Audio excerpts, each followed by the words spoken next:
नयाँ नेपाल आयो। अब सबजनाले चुनाव जित्यो भनेर भनिरहेको छ, तर एउटा नारीले हारेर गइन आज। नानीलाई न्याय देऊ। यो इनिसा विकको केसको अनुसन्धानको सिलसिलामा हामीले लगभग प्रारम्भिक अनुसन्धान एउटा गरेका छौं। धेरै रिपोर्टहरू आइसकेका। सुन अबको नयाँ सरकार बलात्कारीलाई फाँसीको सजाय हुनपर्छ भनेर पार्लियामेन्टमा कुरा उठाउँदाखेरि जुन पक्षले असहमति जनाउँछ त्यसको आमा, दिदीबहिनी, छोरी, बुढीलाई बीच सडकमा ल्याएर ग्याङ रेप गर। यही नेपाली समाजले बलात्कारीलाई फाँसी दे हैन, पीडितलाई न्याय दे भन्दै नारा लाउँदै हिँड्छ। नयाँ नेपाल आयो। अब सबजनाले चुनाव जित्यो भनेर भनिरहेको छ, तर एउटा नारीले हारेर गइन आज।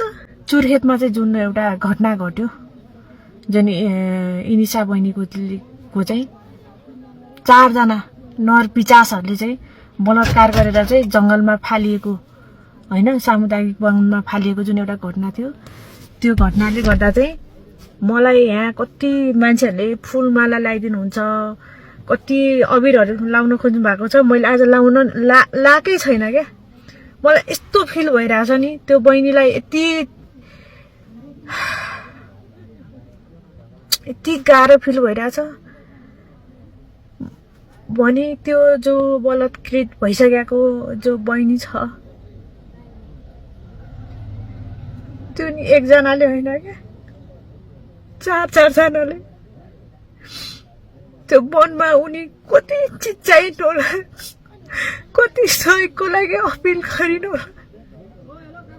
तर कोही पनि आउन सकेन उनको सहयोगको लागि। देशमा उत्सव भइरहेको छ, नयाँ नेपाल।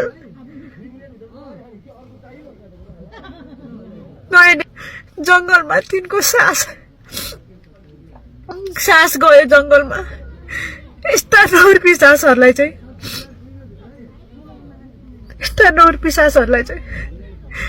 फाँसी नै हुनुपर्छ क्या नेपालमा। म त्यो भन्न चाहन्छु, जबसम्म फाँसीको सजाय हुँदैन नेपालमा चाहिँ तबसम्म चाहिँ एकदमै यो बलात्कारको घटनाहरू रोकिने छैन। र म यो भिडियो मार्फत मैले तपाईहरुलाई हेरेर पनि आँखा जुदाएर मैले कुरा गर्न सकिरहेको छैन, किन भन्दा मेरो मुटु कहाँ मेरो प्रभु। रातिबाट यो घटना जब मैले सुने तबबाट मलाई टीका लाउन आउँदैन, मैले टीका म लाउँदिनँ, किनकि मलाई यो उत्सव यो कस्तो भने न निल्नु न ओकाल्नु खालको न उत्सव हो न यो के हो, यो कसरी मनाउने भन्नु न। मलाई यस्तो गाह्रो भइरहेछ। त्यो बहिनीलाई कस्तो भयो त्यो इनिसा बहिनीलाई चाहिँ जसरी पनि इन्साफ हुनुपर्छ र बलात्कारीलाई चाहिँ जो बलात्कारी छ त्यसलाई जसरी पनि फाँसी हुनुपर्छ। जबसम्म फाँसीको घटना हुँदैन तबसम्म यस्तो घटनाहरू दोहोरिरहन्छ भनेर म यो भिडियो मार्फत भन्न चाहन्छु।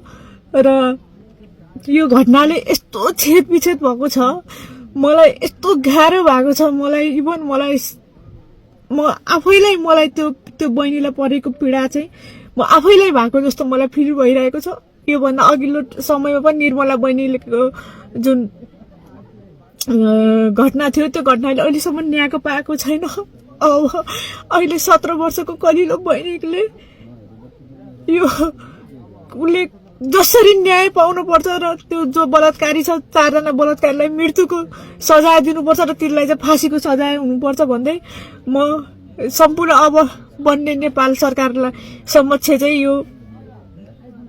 यो अपेक्षा गरेको छु र तिनीहरूलाई कडा कारबाही हुनुपर्छ र परिवारमा जो उनको परिवारमा जुन बितेको छ त्यसको लागि म यो भिडियो मार्फत चाहिँ एकदमै तपाईहरुप्रति मैले एकदम दुःख प्रकट गरेको छु र एकदम सहानुभूति प्रकट गर्न चाहन्छु। यति भन्दै मेरो 2 शब्द राख्छु। धन्यवाद।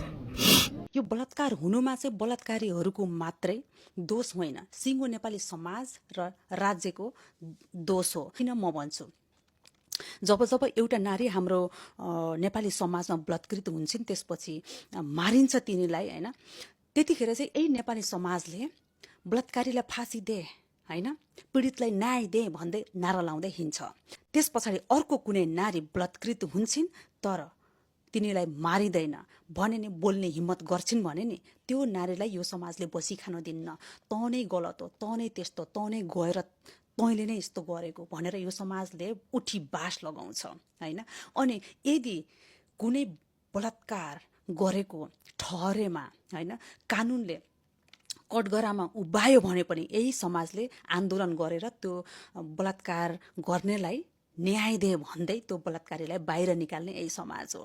हाम्रो समाज भनेको पितृ सत्तात्मक माइन्डसेट भएको समाज हो, पेट्रियार्कल समाज हो, जहाँ जेन्डर इक्वालिटी छैन, लैङ्गिक समानता नै छैन। के आशा गर्नु, छोरीहरू कसरी ट्रिट हुन्छ हाम्रो समाजमा त्यो सबैलाई थाहा नै छ। अनि दोष कसलाई? बलात्कार गर्नेलाई मात्रै? यो समाजको दोष छैन? अनि राज्यको के दोष छ त? तपाईँले भन्नुभयो होला कानुन बिकाउ छ होइन। कानुन भनेको इन्द्रका बाउ चन्द्र आए पनि चेन्ज हुनु हुँदैन होइन। कानुनले न त सेलिब्रिटी, न त नेताको छोरा छोरी होइन, न त खेलकुदका ठुल्ठुला वरिष्ठ खेलाडीहरू कसैलाई पनि छोड्नु हुँदैन। मन्त्रीहरू जोसुकै होस्, अपराध गर्ने जोसुकै होस्, अपराधलाई अपराधी तरिकाले ट्रिट गर्नुपर्छ। तर हाम्रो नेपालमा त्यस्तो छैन होइन। कानुनलाई किन्ने जनता हो, कानुनलाई बेच्ने यो राज्य हो। अनि दोष कसको? यो इनिसा विकको केसको अनुसन्धानको सिलसिलामा हामीले लगभग प्रारम्भिक अनुसन्धान एउटा गरेका छौँ। धेरै रिपोर्टहरू आइसकेका छन्, केही रिपोर्टहरू हाम्रो पोस्टमार्टम रिपोर्टहरू भइसकेको छ। अब यसमा बाँकी हाम्रो भनेको फोरेन्सिक ल्याबहरूमा जस्तै डिएफएल डिजिटल फोरेन्सिक ल्याबमा मोबाइलहरू पठाएका छौँ, सङ्गीतका पीडितका मोबाइलहरू। त्यस्तै गरेर हामीले केन्द्रीय विधि विज्ञान प्रयोगशालामा टक्सिकोलोजिकल रिपोर्टको लागि परीक्षणको लागि र त्यस्तै गरेर बायोसेरोलोजिकल परीक्षणको लागि पठाएका छौँ। अनि यस्तै गरेर हामीलाई त्यो रिपोर्टहरू आयो भनेपछि त्यसपछि अनि यो पोस्टमार्टम रिपोर्ट र ती रिपोर्टहरू को कम्पेरिजन गरेर त्यसपश्चात हामी चाहिँ एउटा निष्कर्षमा पुग्न सक्छौँ, गजब डेथको उसमा पुग्न सक्छौँ। यस्तै गरेर हामीले यहाँ छुट्टै टोली पनि गठन गरेको छौँ यहाँ जिल्ला प्रहरी कार्यालयमै। र यसको लागि हामीलाई यो अनुसन्धानमा सहयोग गर्नको लागि केन्द्रीय प्रहरी अनुसन्धान ब्युरो सिआईबाट प्रहरी निरीक्षक कमान्डमा टोली आउँदै हुनुहुन्छ। त्यस्तै गरेर नेपाल प्रहरी प्रदेश कार्यालय नेपालगञ्जबाट पोलिग्राफ गर्ने, त्यो झुटो बोलेको पत्ता लगाउने त्यो पोलिग्राफ गर्ने टोली आउँदै हुनुहुन्छ। त्यस्तै गरेर त्यही अफिसबाट नेपाल प्रहरी प्रदेश कार्यालयबाट सिडिआर एनालाइसिसहरू लगायतका विज्ञ टोली पनि आउँदै हुनुहुन्छ। लगभग उहाँबाट त नेपालगञ्जबाट त हिँडिसक्नु भएको छ, सिआईबाट पनि अहिले एकैछिन त्यो फ्लाइटमा आउँदै हुनुहुन्छ। यो चाहिँ हामीले के को लागि भने लगभग हामी एउटा उसमा त पुगिसकेका छौँ अनुसन्धानको, तर अझ पनि कुनै पनि अनुसन्धानको पाटोहरू नछुटोस् भनेर चाहिँ हामीले अझ मिसिलको अनुसन्धानले यसलाई चाहिँ बलियो बनाएर लग्नको लागि र अनुसन्धान पाटोलाई चाहिँ अझ व्यापक बनाएर लग्नको लागि चाहिँ यो टिमहरूको पनि माग गरेका छौँ र हेडक्वार्टरबाट यो टिमहरूको पनि व्यवस्था हुँदैछ। सुन अबको नयाँ सरकार बलात्कारीलाई फाँसीको सजाय हुनपर्छ भनेर पार्लियामेन्टमा कुरा उठाउँदाखेरि जुन पक्षले असहमति जनाउँछ त्यसको आमा, दिदीबहिनी, छोरी, बुढीलाई बिच सडकमा ल्याएर ग्याङ रेप गरा परेको म बेहोर्छु, म अम्बिका म बेहोर्छु। जनताको आवाज कसले सुन्ने हो के? यत्रा सभासदहरू तिमीलाई जनताले भोट दिएर जिताएर त्यहाँसम्म पुऱ्याएको हो कि नै? खोइ जनताको लागि बोलेको?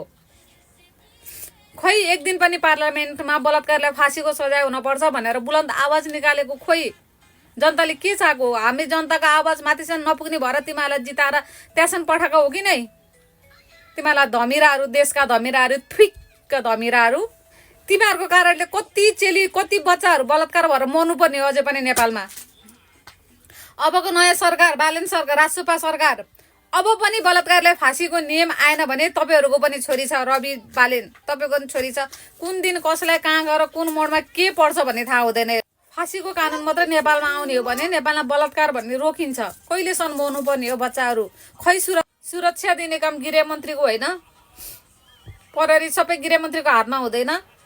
खै सुरक्षा कहिलेसम्म मर्नुपर्ने हो? नेपालका बाल बच्चाहरू बलात्कार भएर तँ पनि कहिलेसम्म मर्नुपर्ने हो? खै कानुन बनेको कहिले बनाउने हो यो कानुन? अझ बलात्कारीलाई अझै लुकाउँदै ढाक्दै छुपाउँदै अझ उ गर्दै जान्छौ। यो नालायक केपी शर्मा ओली सरकारमा हुँदाखेरि कुनै पनि अपराधीहरू पक्रिन पाएको छैन। अपराधीलाई लुकाउने मेन भनेको यो केपी ओली हो। यो नपुसक, यसको बच्चाहरू छैन आफ्नो, यसलाई कसैको पनि बच्चाको मतलब छैन, माया मतलब कसैको पनि छैन। यसलाई बस यो भागुवा, यसलाई यो केपी ओली, यो भागुवालाई आफ्नो ज्यानको भन्दा अरू कसैको नै मतलब छैन। मर्नु पर्ने नि दुईचोटि किडनी फेल हुँदाखेरि किन जिउँदो भयो? यो जिउँदो भएको कारणले नेपालमा बच्चाहरू यसरी मरिरहेछ। कहिलेसम्म मर्नु पर्ने बलात्कारित भएर बच्चाहरू? कहिले दिन्छ सुरक्षा? खै गृहमन्त्री कहाँ बिकेको छ? गृहमन्त्री पनि कसले किनेको छ गृहमन्त्रीलाई? यत्र सभासदहरू किन चुप लाखान् तिमीलाई धमिराहरू? त्यही जनताको पसिना मजाले बसेर खान त भछ नि गुखाए चाहिँ।